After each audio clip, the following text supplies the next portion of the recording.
السلام علیکم ناظرین۔ مسلمانوں نے تاریخ میں بڑی بڑی جنگیں لڑیں اور بہت سی فتوحات حاصل کیں۔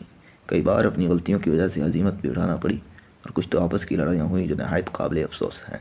مگر میں آج آپ کو 10 ایسی فیصلہ کن جنگوں کے بارے میں بتاتا ہوں جن میں مسلمان فتح یاب ہوئے اور انہوں نے نہ صرف امت مسلمہ بلکہ پوری دنیا کی تاریخ پر گہرے اثرات چھوڑے۔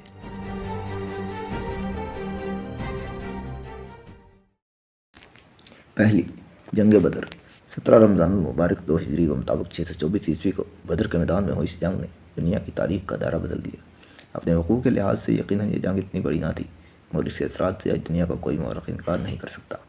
اس جنگ میں چند سو مسلمانوں کا مقابلہ مشرکین مکہ کے 1000 کے لشکر سے ہوا۔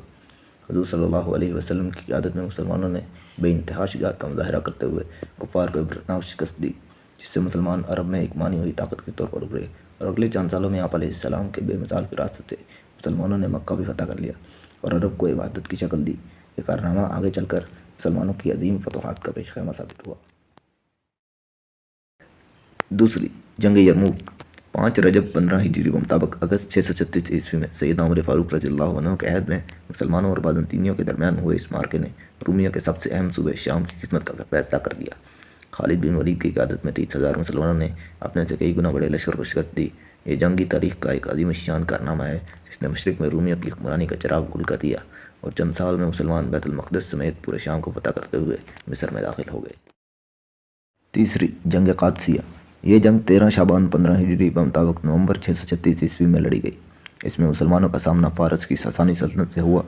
1 لاکھ کے ایرانی لشکر کا سالار رستم تھا، جبکہ مسلمان مشہور صحابی سعد بن ابی وقاص کی قیادت میں لڑ رہے تھے۔ عراق کے میدان قادسیہ میں ہوئی اس جنگ نے ساسانیوں کی کمر توڑ دی۔ ان کا سالار رستم مارا گیا اور وہ دوبارہ کبھی مسلمانوں کے آگے قدم نہ جما سکے۔ اگلے کچھ سالوں میں مسلمانوں نے پورا ایران فتح کر لیا۔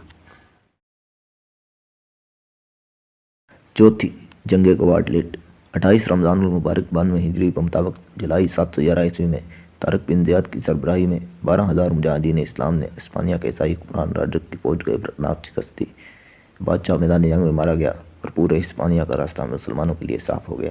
اس کے بعد والی افریقہ موسیٰ بن نصیر بھی 18,000 مسلمانوں کے ساتھ آ پہنچے اور چند سال میں مسلمانوں نے پورے اندلس کو فتح کر لیا۔ اس طرح مسلمانوں کی اس ملک میں 7 صدیوں کی تاریخ شروع ہوئی جو نہایت عظیم الشان بھی ہے اور عبرتناک بھی۔ پانچویں جنگ ملازگرد، 28 ذی-القعدہ 463 ہجری کے مطابق 26 اگست 1071 عیسوی کو عظیم سلجوقی سلطان الپرسلان اور بازنطینی سلطنت کے بادشاہ رومانوس کے افواج کے درمیان لڑی گئی۔ مسلمان جنگ کی تیاری میں نہیں تھے مگر جب عیسائی اپنے ٹڈی دل لشکر کے ساتھ حملہ آور ہوئے تو سلطان نے پیچھے ہٹنا گوارا نہ کیا اور 20,000 کے لشکر سمیت اپنے سے 3 گنا بڑے لشکر پر حملہ آور ہوئے اور بہادری کی عظیم الشان داستان رقم کی۔ رومی بادشاہ گرفتار ہوا مگر سلطان نے رواداری کا مظاہرہ کرتے ہوئے اسے رہا کر دیا۔ اس کے بعد ترک قبائل اناطولیہ میں داخل ہوئے جنہوں نے سلاجقہ روم کی حکومت قائم کی اور آگے چل کر یہی آل عثمان کے مؤسس ثابت ہوئے۔ چھٹی جنگ حطین، 1092 عیسوی میں سلجوقی سلطنت کے تیسرے سلطان ملک شاہ کی وفات کے بعد اس کے بیٹوں میں خانہ جنگی شروع ہو گئی، جس سے فائدہ اٹھا کر عیسائیوں نے اسلامی ممالک پر وہ یلغار کی جس کو تاریخ میں صلیبی جنگوں کے نام سے پہچانا جاتا ہے۔ 1099 عیسوی میں صلیبی بیت المقدس پر قابض ہو گئے اور خون کی ندیاں بہا دی۔ مسلمانوں کو سنبھلنے میں کچھ عرصہ لگا مگر پھر عماد الدین سنگی اور اس کے بیٹے نور الدین محمود کی قیادت میں مسلمانوں نے عیسائیوں پر ایسی یلغار کی کہ انہیں قرون اولیٰ کی ہزیمتیں یاد آ گئیں۔ مگر بیت المقدس کو آزاد کروانے اور اس کی حفاظت کے لیے اللہ نے صلاح الدین ایوبی کو منتخب کر لیا تھا، جس نے جولائی 1187 عیسوی میں حطین کے میدان میں صلیبیوں کو تباہ و برباد کر دیا اور ارض مقدس کو آزاد کروایا۔ صلیبیوں نے لاکھوں کے لشکر کے ساتھ دوبارہ حملہ کیا مگر سلطان نے کمال فراست اور بہادری سے ارض مقدس کی حفاظت کی اور یورپی بادشاہوں کو خالی ہاتھ واپس لوٹنا پڑا۔ اپنے کارناموں کے سبب سلطان ایوبی مسلمانوں کے عظیم ترین حکمرانوں میں شمار ہوتے ہیں۔ ساتویں ترائن کی دوسری جنگ، 1191 عیسوی میں سلطان شہاب الدین غوری کو پرتھوی راج چوہان کے ہاتھوں ترائن کے میدان میں شکست ہوئی۔ ایک نوجوان سپاہی زخمی سلطان کو میدان جنگ سے باہر لے گیا۔ ہوش آنے پر سلطان نے اپنی بچی کچی فوج کے ساتھ وثبائی اختیار کی اور غزنی دوبارہ جا کر جنگ کی تیاری کرنے لگا۔ اس نے قسم کھائی کہ جب تک بدلہ نہ لے گا اس وقت تک زمین پر سوئے گا۔ آخر 1 سال کی خوب تیاری کے بعد سلطان 80,000 فوج لے کر دوبارہ ہندوستان پر حملہ آور ہوا۔ پرتھوی راج نے پورے ہندوستان کے راجاؤں سے مدد طلب کی۔ آخر 1.5 لاکھ کی فوج کے ساتھ دوبارہ ترائن کے میدان میں آیا۔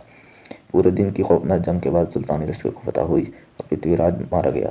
یہ جنگ ہندوستان میں مسلمانوں کی باقاعدہ حکمرانی کا نقطۂ آغاز ثابت ہوئی اور تقریباً 600 برس تک مسلمان یہاں حکمران رہے۔